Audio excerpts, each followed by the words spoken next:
Watch this.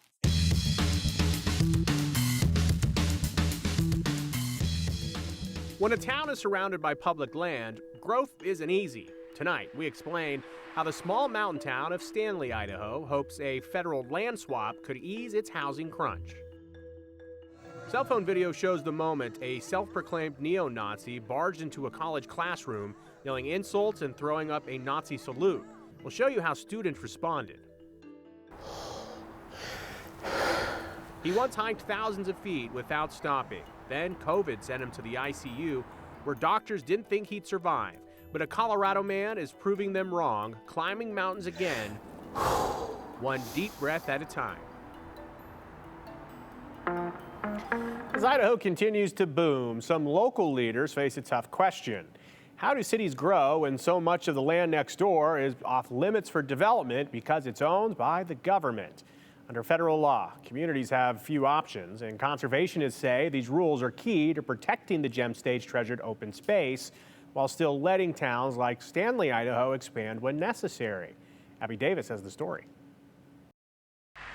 Nestled in the Sawtooth Valley, at the foot of iconic mountain ranges and rugged wilderness, Stanley's greatest feature is also its greatest barrier. The city cannot grow, really can't expand outward. Just look at this map. The city is small compared to the private property around it. That's shown here in white. Zoom out a bit and you'll see the rest of the land surrounding Stanley is federal. That creates the main problem we have, which is the lack of housing especially for workers to live here. Stanley Mayor Steve Bottai says nearby private property is too expensive to buy, forcing the city to look at expanding onto federal land to ease the housing crisis. There's a possibility that we could exchange some land with the Forest Service. Bottai wants to trade land the city owns a few miles out of town for a plot owned by the Sawtooth National Forest on the western edge of town. There, he hopes the city can build affordable housing units. The one that we own west of town probably is more valuable to the National Forest Service than it is to the city, because it would be difficult to develop. It has wetlands on it, it's open meadowland. The ecological values are much greater than the parcels that are along a city street. John Robison with the Idaho Conservation League I just love talking about public lands. says Stanley isn't the only community hitting roadblocks with all the federal land around it, especially as Idaho's population grows. Some of the most popular places for people to visit or people to live in are popular because they border public lands. And that does create some challenges in terms of affordable housing or other issues like that. He says rules and regulations protect federal land while still allowing communities a way to grow. Many are listed under the Federal Land Policy and Management Act of 1976, which states the public needs to have a say in lands considered for sale, and any sale or exchange must be in the public's best interest. The real solution to this is how to make sure that communities do more infill, and so really concentrate on working within the boundaries. And if there are parcels of public land, that should be part of the conversation. That's exactly what the city of Boise is doing, building up, not out. We see the adjacent public lands really as an asset. Planning manager Deanna Dupuis says love for the surrounding foothills is why the city's modern zoning code, adopted in 2023, promotes growing up. We talk to our community. They love having that access to public land and open space around our city. And so we have to make a choice about if we want to protect our open space, we need to grow within our city. Our residents are curious about accommodating our housing needs and want to make sure that we have enough housing. However, we are implementing policy solutions that allow us to do that within our existing footprint. But Stanley's mayor says increasing density like Boise would ruin the small mountain town's charm. That's why they're banking on the land swap, as well as a new housing project going in just north of town. That's the desire, is to set it back against that hillside. The city plans to add 20 townhomes for workers on land Congress gave Stanley in 2015. Since that time, we've been working on a plan to actually develop it has not happened yet, as you can see, but we're getting closer and closer. Bataille is grateful to have options that make this and future developments possible. But outside of small, unique land deals when it makes sense, he believes public land should stay public. If we were talking about transferring millions of acres of land or something like that, that's a totally different proposition. In fact, during the budget reconciliation process earlier this year, Utah and Nevada congressmen proposed selling or transferring millions of acres of public lands to accommodate growth and infrastructure needs for cities. Those proposals didn't go anywhere. Like many other Americans, Robison with the Idaho Conservation League were concerned about the precedent that would have set, cutting the public out of the process. Robison hopes no one proposes doing anything like that again, but if they do, he hopes safeguards on land transfers and sales stay in place. Back to you. And we hope you enjoyed our series exploring the intricacies involving our public lands here in the great state of Idaho. If you missed any of the series this week, you can watch the entire special right now on KTVB+. Well, we've had some wet weather over the last 24 hours, a sure sign that fall is now here. And the rain is welcomed by some, but it can cause flood concerns for others, specifically in areas with burn scars where heavy rain can lead to flash flooding and landslides. We'll be keeping an eye out for those things that may happen, but we can only assume those concerns prompted this question from one of our viewers. Kathy from Boise asks, what do the landslide alarms sound like in the foothills? We don't test those each year, do they? It's a great question, Kathy. So back in 1996, a fire was started in the Boise foothills by a police officer that was shooting tracer rounds at the training range. And the fire burned for several days, burning thousands of acres, and it greatly increased the risk of a flash flood. As Dana Drake explains in today's 208 Redial, those risks prompted officials to install the flash flood sirens. Take a look.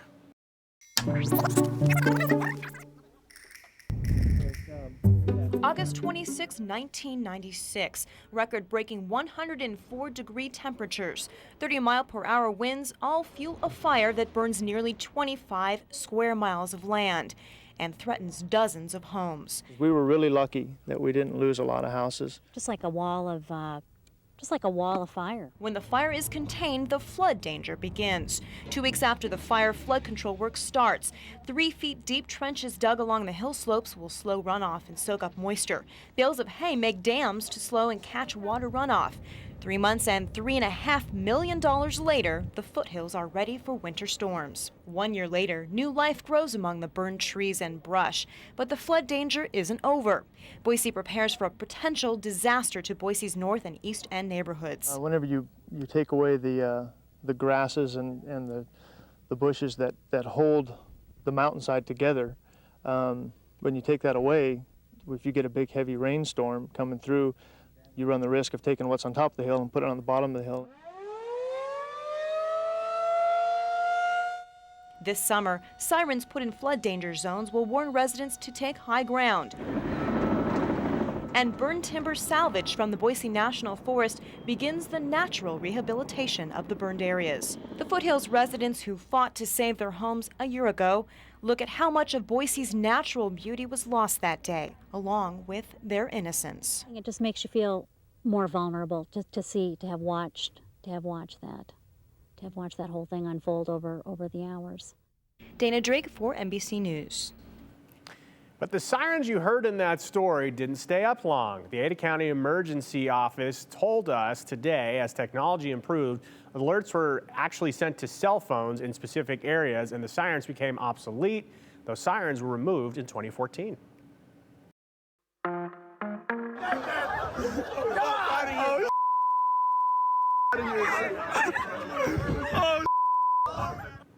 A chaotic scene on the University of Washington campus. Students chased a man after he stormed into a psychology class, making Nazi salutes and shouting insults at the professor and students.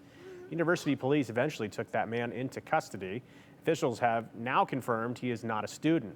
Bridget Chavez from our sister station in Seattle described what the situation happened here and spoke with that man. Cell phone video shows the moment Sam Polyak barges into a psychology class at the University of Washington. In the video, Polyak puts up a Nazi salute and yells insults at the professor and students. He started calling us degenerates for learning the material, a bunch of slurs, basically just a lot of harmful rhetoric. And I think a lot of us just weren't going to tolerate that being said. Ashley Anderson was in that class when it happened. I do feel a little tense about it still. One by one, students stood up, forcing Polyak out of the room.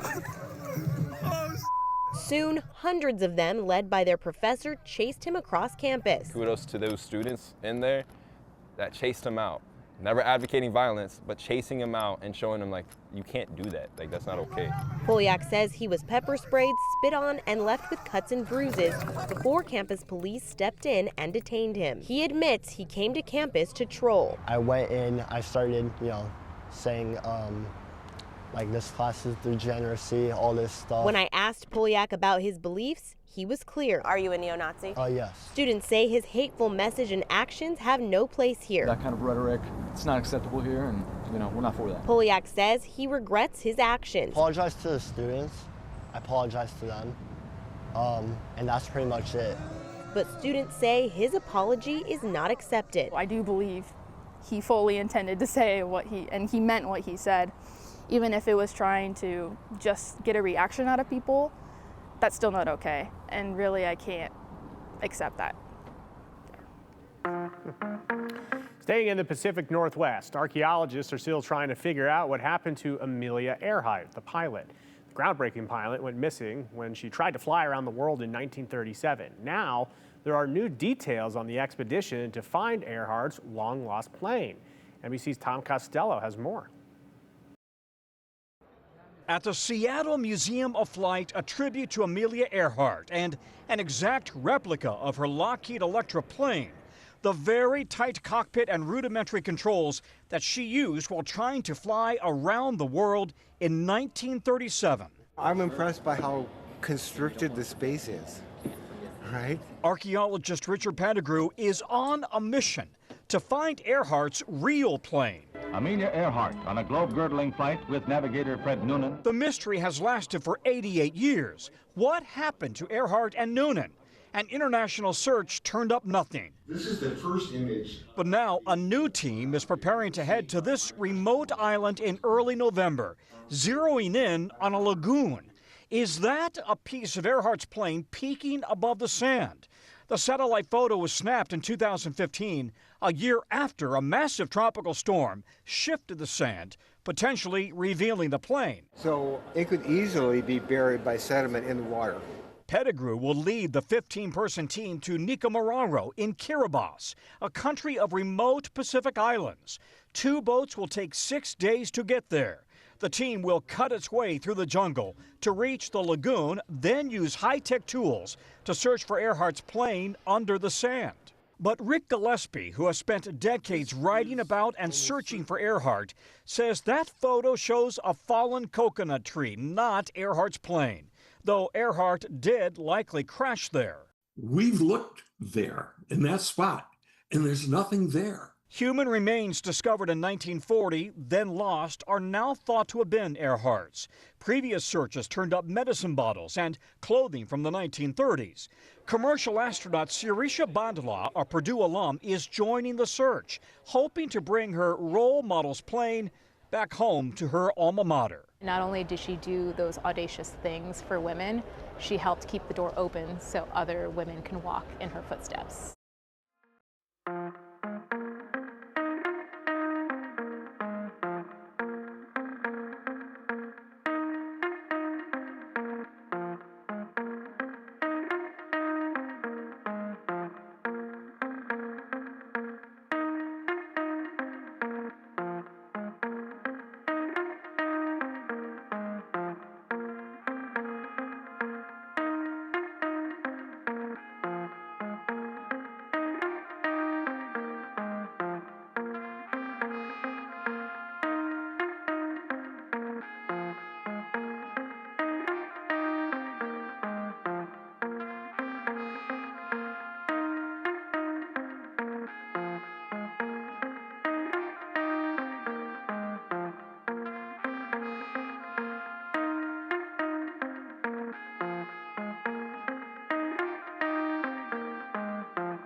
A man from Colorado has spent his life chasing mountain summits, but COVID nearly put an end to that.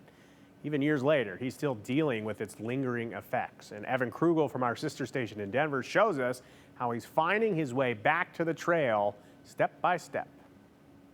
You know, this is my life in photos. Some people's phones are filled with selfies or sunsets. Yeah, that's top Bierstadt looking west. For Jerry Anger, oh yeah, we're camping at like 11,000 feet. every scroll is a summit. Yeah, this is all action shots, you know? Yeah, see, he doesn't know when to just like chill.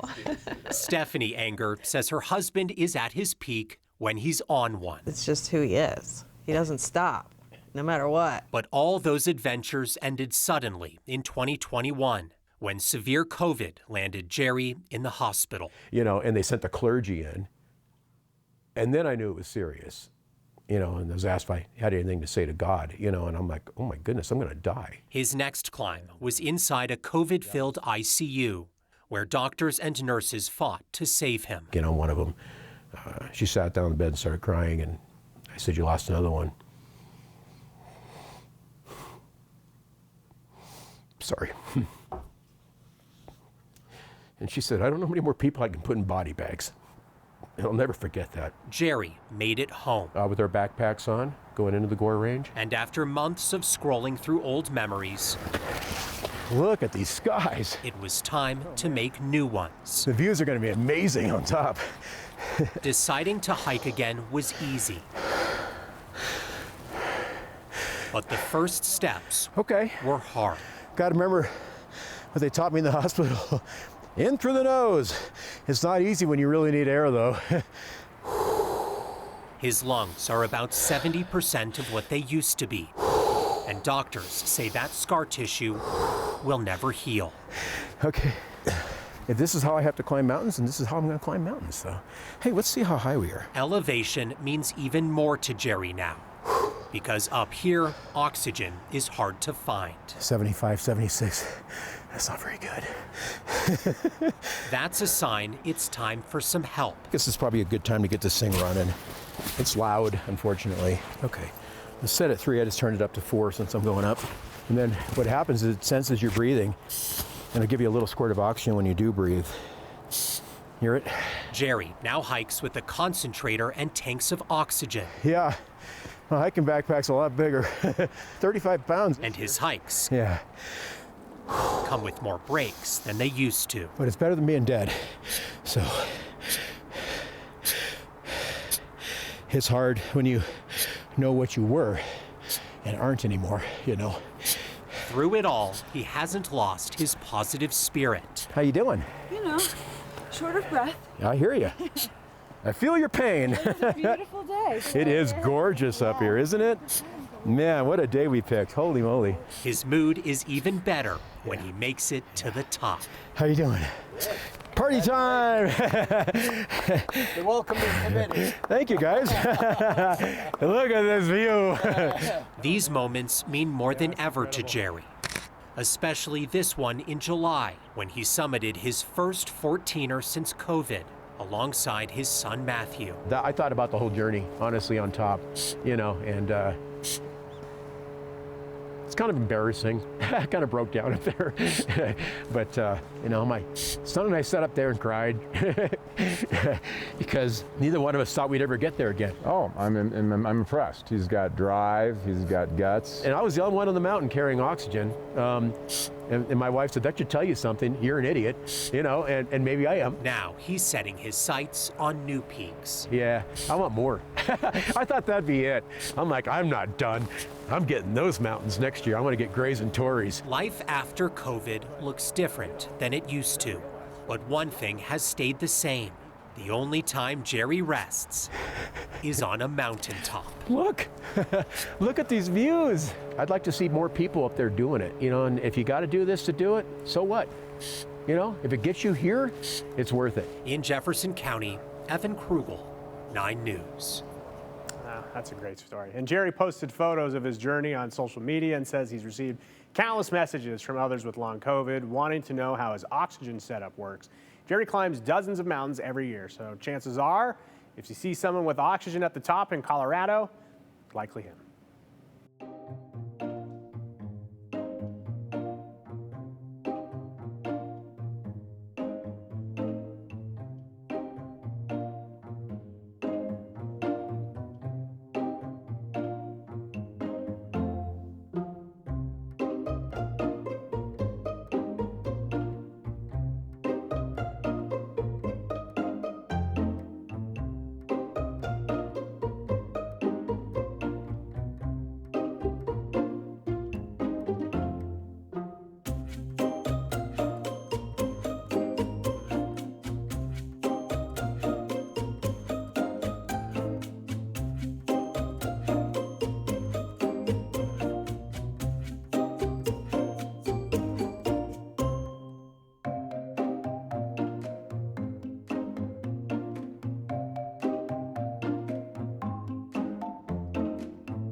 Well, the brunt of the wet weather is over for Boise for the weekend, but we could still see a stray shower or two, just nothing compared to what we saw last night and early this morning. In fact, we barely broke into the 60s today, still at 61 right now. Lots of cloud cover, still a lot of lingering moisture just sitting in our atmosphere. Only in the 50s for Twin Falls, McCall, and the Central Mountains close to Sun Valley there. We could again see a stray shower maybe pass through the upper Treasure Valley like Mountain Home later this evening, although overnight it seems like things stay confined to the Magic Valley and further east in Idaho. By morning, we could see a few light showers pick up again, mostly in Elmore County. Can't rule out the lower Treasure Valley completely. It's just that system is shifting to the east, so it doesn't look as likely to bring any precipitation to the western side of the state. We're still looking at clouds continuing to come and go over the next couple of days, but things will also continue to stick in higher elevations. Looking at our outlook for tomorrow, it is a chance that the mountains could get rain and snow showers, so a little bit of a wintry mix of both in those really high elevations. Magic Valley has a better chance at just seeing rain. Windy conditions will kick up for the Magic Valley and the Treasure Valley. Treasure Valley does look to be drier because that system is continuing to shift to the east. By Sunday morning, we will have really cold morning temps. 42 degrees is what we're expecting in Boise, but some spots in the lower Treasure Valley could potentially see frost-like temperatures down into the 30s. The warm up and more sunshine comes back next week.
We're about out of time, but I wanted to invite you to join us tonight for Friday Night Football. I'm guest hosting with the Sports Boys at Notre Dame. We'll also have Bronco Roundup coverage for you tomorrow. We'll see you tonight. Bye.